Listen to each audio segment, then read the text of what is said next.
need to go and ask when I'm going to be seen, because I'm in real trouble.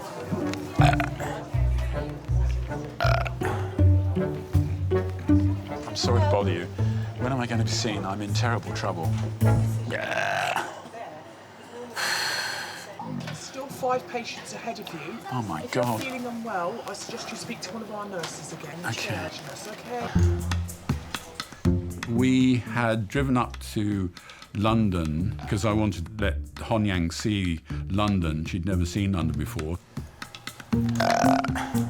During the day, I was just burping and belching all the time. Well, I have to keep apologising. It is embarrassing, you know, flatulence and burping all the time.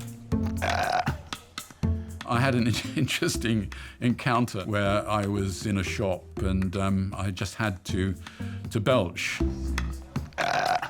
There was a lady in front of me who turned round and she suddenly said to me, "Oh, I thought that was a dog growling at me."